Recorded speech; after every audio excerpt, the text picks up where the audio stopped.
In today's episode, we have Ayo Olajiga, a former investment banker with experience building businesses, serving clients, and structuring complex transactions across the African continent. Ayo is currently a co-founder and CEO of FoodPro Group Nigeria Limited.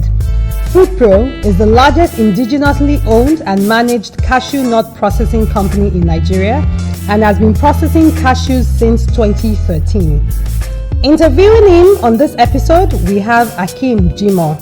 Hakeem is the founder of Veggie Victory, which started as Nigeria's first vegan restaurant to give people an experience of plant-based food and go out with a mission to bring a healthier and more sustainable lifestyle to Nigerians through vegan food options. Join us as we listen to their journey on entrepreneurship within the agribusiness space.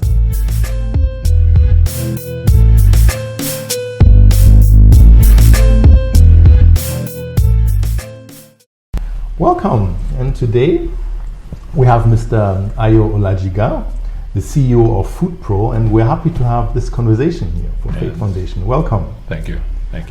And I think we can jump right in. If you could tell us a bit more about yourself, the background. Okay. Well, like you said, I'm Ayo Olajiga, the co-founder and CEO of FoodPro Limited. I'm an engineer by training. I've done various things from management consulting with McKinsey to investment banking with Brand Merchant Bank, and now I currently run, co-founded and run a company that does cashew snacks production. That's in a very nutshell who I am. I think that's very modest. You're the cashew auger here in Nigeria. Well, probably what I read, the number one exporter. Well, I think, it depends on what product you're talking about, because at the moment, obviously they're the traders who move all the raw cashews in Nigeria out of the country, which is, I think about 90% of what is grown in Nigeria is going to Vietnam and India for processing. And what we do is we take a portion of that, a portion of the remaining 10%, process into kernels, and then also roast into finished products under our Lion Cashew and Go Nuts brand, which we sell domestically in Nigeria, and we also export to the US and the Netherlands. And where hopefully before the end of the year we'll start to send products to the UK, finished products this time around, and South Africa. Yeah, since it's an entrepreneurship program, let's talk more about your business. Starting from the beginning, how did it start? What was the idea, the funding, the structuring? Well, so for us, we were not planning to do cashews. This goes back to as far back as 2010, when then I was sitting in a bank, and my partner and I, we were both actually living in South Africa at the time, and it was during the financial crisis, and we had seen how resilient the South African economy had been at that time in terms of absorbing all the blows, because pretty much South Africa produces everything it consumes, and the only thing they import are luxuries. So if those go up in price, nobody cares. And so we thought, if you look, which is the opposite for Nigeria, almost everything we consume, maybe not consume, but almost a large portion of what we use in Nigeria is imported. So we thought, okay, look, can we start to produce some of those things? So we got involved in the process where we looked at rice, didn't do that. We looked at corn, we looked at soya. And the first conclusion was growing something in Nigeria is extremely challenging. So first, I have to give my hats off for anyone that is growing anything in Nigeria, just because the structure of the market makes it very difficult to grow stuff. So anyone who's growing stuff out there, fantastic job. And then we thought, okay, fine, maybe what we do is we go into processing first, and then backward integrate into production. And at that point, another friend of ours had joined us, and the family happened to have had done cashew in the past, so they had some cashew lanes. And so we came in and we said, why don't we revive cashew processing? And so in 2010 we registered a company, and in 2012 we did our first export to the UK actually, and since then we've been upgrading our presence in the market. In 2015, 2016, we upgraded our factory. So I actually, for between 2010 and 2015 and 2015, I was in the business full time. I just used to support the business on the sideline. So in 2016, I resumed in the business as a CEO. And between that time and now, what we've done is, launched 2 brands which are doing very well in Nigeria. We export semi-processed products to the US and the Netherlands, and what we're trying to do now is push more of our finished brands, our branded products into the foreign markets, and then also start to add new products in Nigeria. And because ultimately we would want to get to a point where we don't send semi-processed products anywhere. I mean, my own so Africa produces 60% of raw cashews. Africa only processes maybe about 10%. Africa is, outside of Africa, not responsible for most of the products that the consumer consume. I think there's an opportunity for Africa to produce 60%, as we currently do, of the raw materials, and also 60% of the finished products. And I think that's where, every market, every player involved in cashew on the African continent, that's where we need to be pushing towards, because that's where you create true wealth. So just one, so you were a couple of friends, founding partners, and then the family had some ties to it, or how many were you? And then well, I mean, at the beginning, there was just 2 of us. There was just 2 bankers at a barbecue in South Africa, a little bit of wine, and suddenly people start to dream. And I think that's what it was. And then, we, in getting back to Nigeria, we added another partner who was always on the ground doing it, and the family had interest in cashews. So the 3 of us formed a company that started that process. Over time, we've added other shareholders to it, but it was, 2 bankers at the beginning, had an entrepreneur, and then we've added 1 or 2 other bankers and some other private equity people. Yeah. You said you were management consulting, and then became an investment banker, and that's when you made real money. So why now cashews? Was the investment banking peanuts, and now you're doing cashews, or what? I don't think investment banking is peanuts. I think. Look, so I've done. I mean, you're going up, and because you said management consulting was nothing compared to investment banking. So why now? Entrepreneurship. So from time to time, I miss my management consulting days, because management consulting is purely about solving problems and solving different problems, or over time. And as a McKinsey consultant, you were always on your toes, because you were working for experienced CEOs and CFOs and COOs, and you were always trying to solve very difficult business problems. So it was always challenging. And because you were moving from industry to industry, your brain was working, maybe 38 hours a day, if there's anything like that. Then then I'm moving to investment banking. Obviously, investment bankers make more money than everybody else, but investment banking is a little bit different from consulting. It's still very intellectual, but it's very focused.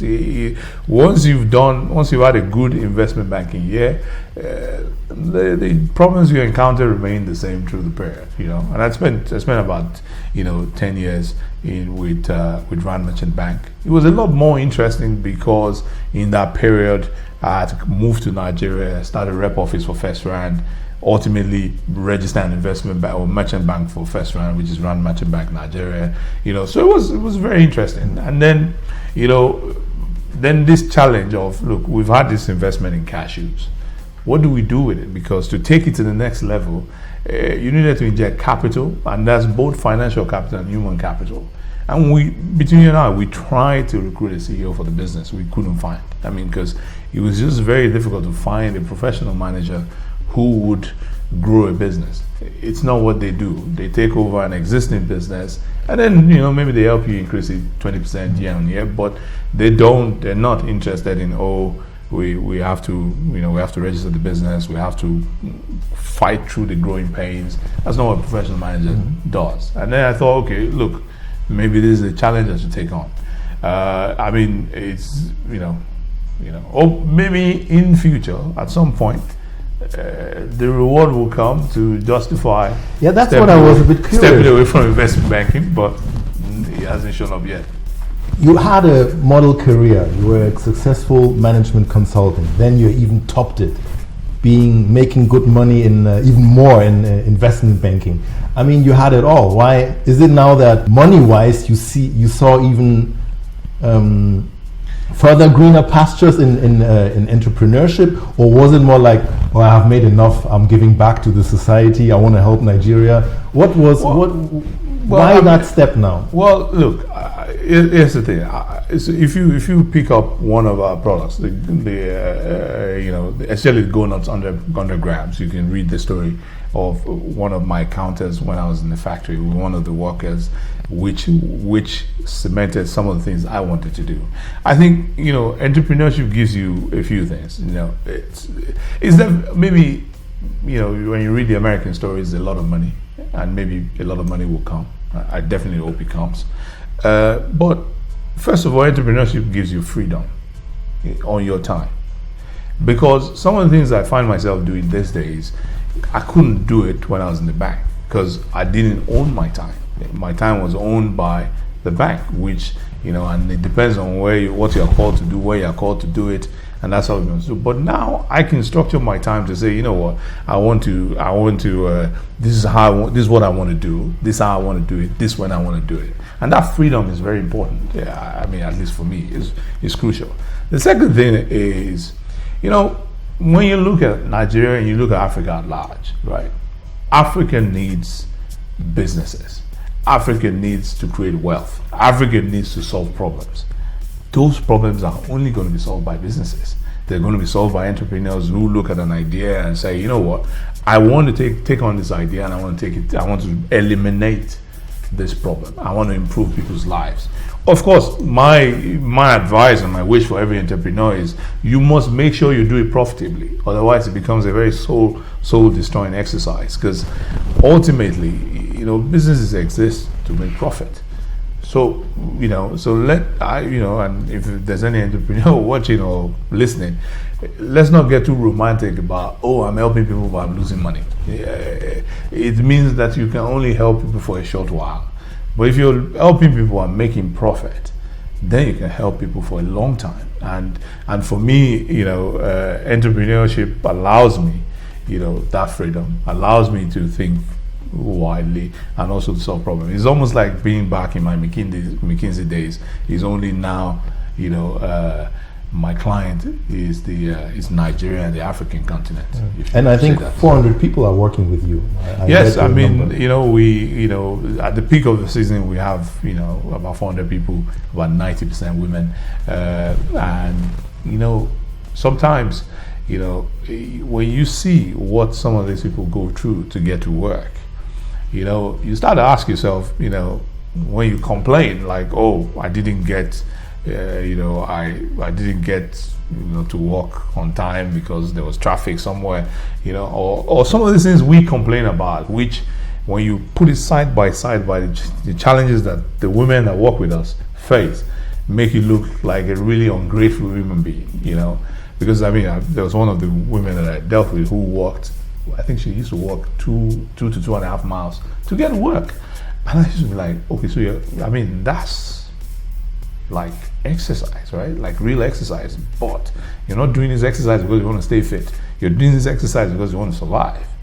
And when you start to look at those stories, it encourages you to do more, which is, let's keep this business growing. Let's find a ways to provide better wages. Let's find a way to provide transportation. Let's find a way to provide meals. I mean, when my manager told me that, look, if we provide 1 meal a day in the factory, we will not have any absenteeism. I was like, what do you mean? He says, some of these people sometimes survive they eat 3 times a week.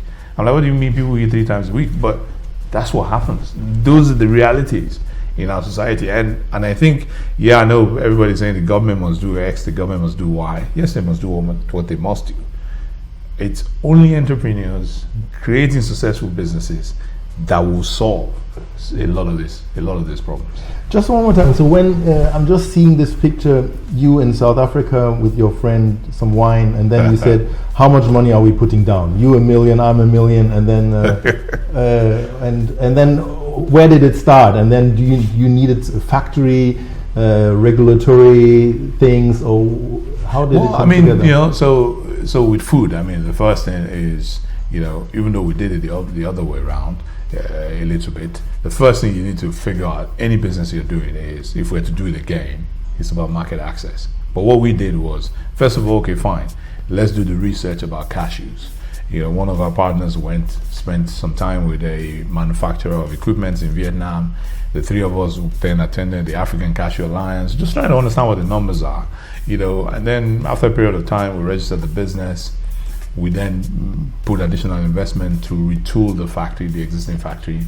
We had made connection with the former buyers of products from the former factory, and they were willing to buy from us to the extent that we met the standards, and that's how we started. And we obviously, there's the regulatory part is really about NAFDAC, and that's how we got started. I mean, now today you're at 5,000 tons. Well, today we have capacity to process anything between 3,500 to 5,000 tons, depending on the type of product. Back then I think we were, between 500 to 700 tons.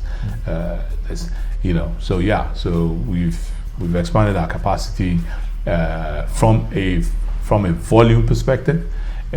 My focus at the moment is expanding our capacity from a value perspective, which is, from the factory straight to your table, so that we eliminate non-value adding players in between us and the market. So you have the exporting part, and then you have the product, yes. Lion Cashew. Yes. Different businesses. They sit under the same roof. Lion Cashews is our flagship brand. That's what we came up with first. It's salted. It's sold across Nigeria. The customers love it. We've come up with another brand, Go Nuts, and Go Nuts is where we do what we like to think. Different flavors, play around with it. Okay, what would happen if you put coconut and cashews together? Happens. People love it. Cinnamon, ginger, suya spice, and so under that brand we will do a lot of things. But Lion Cashews, we will keep it. It's black and gold. We'll keep it the way it is. It's classic. Stays. It has its own followers, and we leave it there. And then all the developments we're going to do will come under Go Nuts, and and I think that's how we're going to do it. I mean, what strikes me about Lion Cashews, the situation about cashews is you normally buy this thing that looks like tied in a plastic, but yours is very polished and international standard packaging. No, look, I feel that first of all, packaging is everything, or almost everything, because the way you present the food to me determines whether I want to eat it or not. That's one. The second thing is, when you come from as a food player, your first and foremost, it should be food safety, right? It is not safe, all that stuff that is tied in nylons being sold in traffic across Nigeria. It is not safe, should not be allowed, but that's not the business we're in. Our business is to offer people the alternative, to listen, this stuff that you're eating, and the cashew's got acid as well. This stuff that you're eating, you don't know how it's been processed, you don't know where it's been processed, and so this stuff can be dangerous to you, right? But in our case, you can come to our factory, you can walk around, you can audit what we're doing, you can see exactly what we're doing. And I think, you have to pay a bit more for that, but that makes sense, right? How much do you put on your life? And the question for mine, how do you sort out the distribution and marketing? Because that's a lot of our viewers have this issue. Well, distribution and marketing, I have to say that's somewhere where we're learning and growing, because Nigeria, food in Nigeria at the moment is mostly dominated by big distributors across the country, and you have to figure out a way to play there. You have to get distributors. You have to design your route to market such that you have your distributors who are helping you move the product across the country. Because there's direct sales, but you've got to be careful, because with direct sales comes a lot of receivables. And how many people are you going to chase around, right? Online is not it's okay, but it's nowhere near where it should be. Because if you look at some of the other markets we're going into, like the UK or the US, the e-commerce platform like Amazon are a genuine alternative to supermarkets. In Nigeria, it's not the case. Nigeria, I mean, people hardly sell that much on Jumia. But so if you're not dealing with supermarkets, you're not going to sell anything. But distribution remains a challenge, and I think any entrepreneur who can sit and figure out a way to solve that, there's a lot of business that will come from small FMCG companies to that. Even supermarkets can owe a lot here. Yeah. Oh yeah. I mean, this market is a very interesting market because people sit down with you and negotiate very hard on 30 days payment terms or 45 days payment terms, but then have no intention of paying you in 30 days or 45 days. But it's a big negotiation point. They pay you in 60, in 90. And then some supermarkets there's one supermarket we pulled out now, but they've been owing us for 6 months. We've been at it, but then only to discover that someone they've been owing for 2 years. So I'm thinking, okay, all right, maybe, if people are sharing their stories, a lot of people will not do business with a company that thinks it's okay to owe, a business, an up-and-coming business for 2 years, stuff like that. Crazy. So how do you want to grow now? What's the next for the exporting and for the retail products? Yeah, so for FoodPro, I think first of all, the thing we need to do, and we need to do very quickly, is diversification of products. Because we started off from Cashew, and Cashew is very involved, we couldn't really focus on diversification. But that's something we have to do now. Consumers trust the brand, so we have to offer consumers a wide range on that brand. And I'm interested in doing a lot of derivative products. Not cashews anymore, but can you do cashew-based products that are healthy products that replace some of the things we consume at affordable prices. That's for Nigeria, but for the rest of the globe, it's really if you look at the coast of the US, cashew-based products, you could be a cashew player and be very successful. Cashew-based products are coming up at an alarming rate. Milk, flour, butter, all cookies, all kinds of stuff on the coast of the US. So the Californias and the Floridas of this world. In Europe, a bit as well, but the European market is not as easy as the American market. The American market is big and is open to different kinds of products. So for us, it's product diversification, and then also, but for me personally, obviously that's what FoodPro is doing. I want to figure out ways to, yes, obviously continue to grow FoodPro, but do other things like, help other people through their journey and all of that stuff. So, and export to local market. Your numbers, is it more dependent? Oh, export is much bigger, significantly much bigger. And the thing, the beauty of export is it's one person that's owing you. There's structures to allow you get your money when you need your money, and the thing is that the export market understands cashews, values cashews, and pays the right price for cashews. The domestic market, there's still a lot of, but why is the guy in traffic selling his own at X and you're selling your own at X? And then there's the almighty granules that it's, granules is just a lot cheaper than cashews. So that's a challenge. So the key learnings, milestones, challenges along the way. Well, so for me, if I was to start this again, the first focus would be, just understanding what the access to market is. Who are we going to sell these products to? Are there enough of them? And how are we going to sell it to them before we move an inch? Because access to market, once you have access to market, everything else can be figured out, right? But we took for granted in the beginning access to market, right? We thought, look, if we can produce it, they will buy it. But if I'm to do it again, you start from access to market, and that access to market then defines everything else. And then if there's anything else, maybe Also, I mean, I would do an all equity funded play.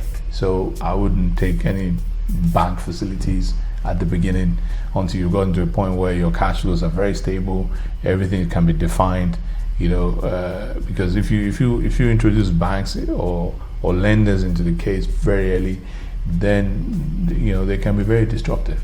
They can be very disruptive because sometimes when you start a business, things don't happen as fast as they need to, and when they don't, banks are the least understanding people in the world. Even worse in Nigeria. So, you know that, right? Yeah. So. Yeah, I guess it's already like the complexities of the industry, or is there something specific in the agripreneur? Well, so if I look at agriculture in Nigeria, between processor and producers, there are too many middlemen between producer and the processor, and the way to add value is to just compress that supply chain and connect producers and processors directly. There's no need for, there can be the middleman of the logistics who brings it from the farm to you. But this concept of, if you take cashews for instance, in Nigeria, the cashew supply chain between producer and processor is too long. You can have as many as 4, 5, 6 people, and they all have to make a living off of doing nothing. Because all they're doing is moving the product from this warehouse to that warehouse, and then they add a margin to it. From this warehouse to that warehouse, add a margin to it before it gets to the guy who needs to use it. Yeah. Yeah, wow. So, compared to us, you already made it. So, what advice do you have for us? Well, I don't know. I don't know if I've made anything, but I think, look, if like I said, if I was saying anything to anyone out there, I think the first thing is just you have to have clarity of what you want to do, clarity of the goal, the why you're doing this thing, and it's got to be very big, so that when you hit those speed bumps, because you're going to hit many speed bumps, you're not going to very quickly disappear. And if I would say anything to anyone, an entrepreneur in Nigeria or non-entrepreneur, it is time to be very ambitious. We just need to be very, very ambitious. And if you combine ambition with very clear goals, and and then all the little things like understand access to market, make sure you're not taking bank loans too early, all of those things, I think you can make a go of it and be very successful. Somebody asked me the question the other day. I would like to ask you also. Would you have liked to start earlier, as by age, or are you perfectly fine where you are? I'm fantastically fine where I am. I think everyone must go through a journey. You must understand that what you're going through is your journey, and you must embrace your journey, whether you start early or you start late. And frankly speaking, I think it was Gary Vaynerchuk that I was listening to, and says, he's about to turn, at the time he was about to turn 44, and he was talking about how young he is, and I think if I say something about this continent or this country is people get old too early. So you see 60-year-olds, you see 70-year-olds starting to move around like, oh my God, these people have been around for 100 years, But the truth is, I attended a Tony Robbins session in California a few years ago, and there was this guy, Joseph McClellan III. And so this guy was jumping around the stage and so, after I was trying to figure out, look, I assumed this guy was in his early 40s, right?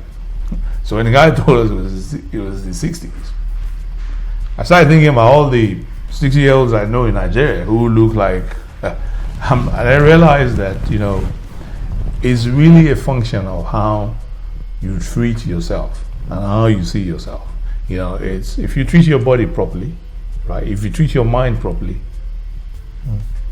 what is age? So what do you do to keep centered, to keep fit mentally, physically? Well, so obviously, I try to exercise a lot. I'm part of a running club, which I have not shown up for a while because it's just not I don't know why I've not shown up.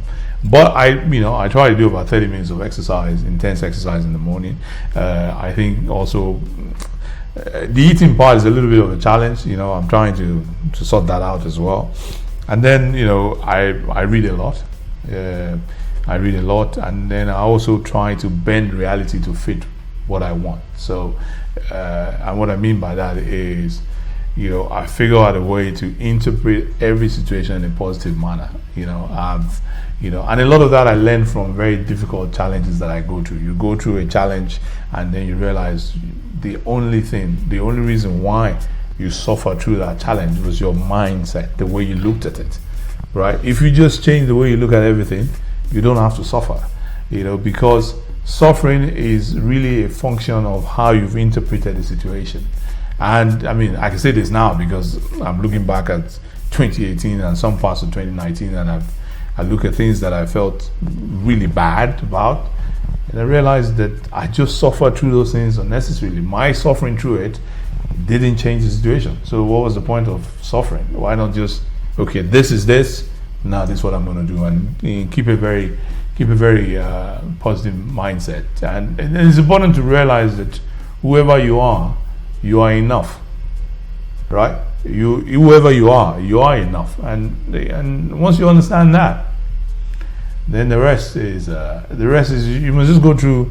Is a roller coaster challenge, and you must enjoy it. And because pick any situation, how you feel during that situation doesn't change the situation. It just changes how you feel, and you can decide to be miserable, or you can decide to be very happy. It's up to you. Really interesting. I mean, also the mindset you need as an entrepreneur here, probably specifically in Nigeria. I mean, thanks for all the interesting questions. I've enjoyed it, but I've been curious since we started to try to understand. I mean, in a country where we're obsessed about meat, how did you become a vegetarian and choose the journey that you're on, trying to create a meat substitute? Yeah. Well, I guess it started as a personal story. I've been a vegetarian, vegan 25 years. Wow. And reasons were, I guess, more the health thing. Even though when I was in my early 20s, there wasn't any health issue, but I immediately felt like, wow, this is giving me extra energy, And then food safety, but looking at the animal products, there were a lot of stories out there. Mad cow disease, and something was telling me it's maybe not right, but I slowly got into it. That was my personal background, and then being in Nigeria, and there was no supporting network, and whatever you do, you need people, no restaurants, and we started with a restaurant, first vegan restaurant, Veggie Victory, and people reacted, and I said, that's nice. It was very early, 7 years ago, and then but how can you have more reach? And then we developed a product that everybody can cook at home. So it's a meat substitute, and 100% plant-based, and you can cook it like meat, but it's not meat. That's our way of sustaining people like you. You need to be healthy. I mean, all the stress in life itself. If your body fails, I mean, that's the end. That's the end. I mean, who are you going to struggle with, Yeah. And I really felt like it works for me. It centers me, the diet, and then exercise. So why not sharing it? And I believe, it's a challenging environment.